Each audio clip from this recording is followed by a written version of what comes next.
ব্যাংককে বিমস্টেক সম্মেলনের ফাঁকে আজ অনুষ্ঠিত হয়েছে বাংলাদেশের প্রধান উপদেষ্টা ডক্টর মোহাম্মদ ইউনূস ও ভারতের প্রধানমন্ত্রী নরেন্দ্র মোদীর বৈঠক। গত 5 আগস্ট বাংলাদেশের রাজনৈতিক পট পরিবর্তনের পর ভারত বাংলাদেশ সম্পর্কে নানা জটিলতা চলছিল। এই সম্পর্ক উন্নয়নের ক্ষেত্রে এই বৈঠকটির দিকে তাকিয়েছিল দুদেশ।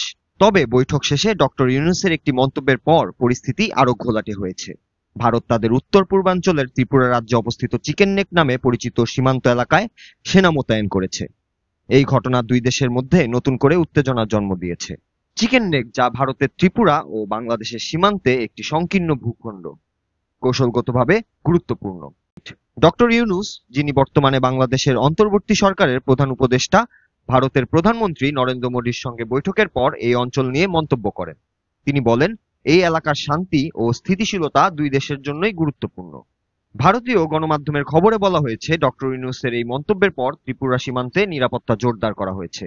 স্থানীয় সূত্র জানায়, সীমান্তে সেনা ও বিএসএফ এর টহল বাড়ানো হয়েছে। তবে এর পেছনে সুনির্দিষ্ট কারণ এখনো স্পষ্ট নয়।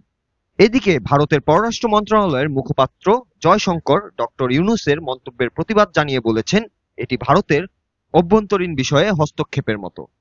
তিনি আরো বলেন, ভারত তার সীমান্ত নিরাপত্তার জন্য প্রয়োজনীয় পদক্ষেপ নেবে। বিশ্লেষকদের মতে এই ঘটনা দুই দেশের সম্পর্কে নতুন চাপ সৃষ্টি করতে পারে। বাংলাদেশের অন্তর্বর্তী সরকার গঠনের পর থেকেই ভারতের সঙ্গে সম্পর্কের গতিপথ নিয়ে আলোচনা চলছে। এই পরিস্থিতিতে আগামী দিনে কূটনৈতিক আলোচনার উপর নির্ভর করবে অনেক কিছু।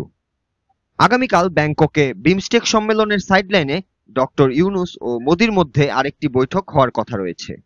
এই বৈঠকে এই বিষয়টি উঠে আসতে পারে বলে ধারণা করা হচ্ছে।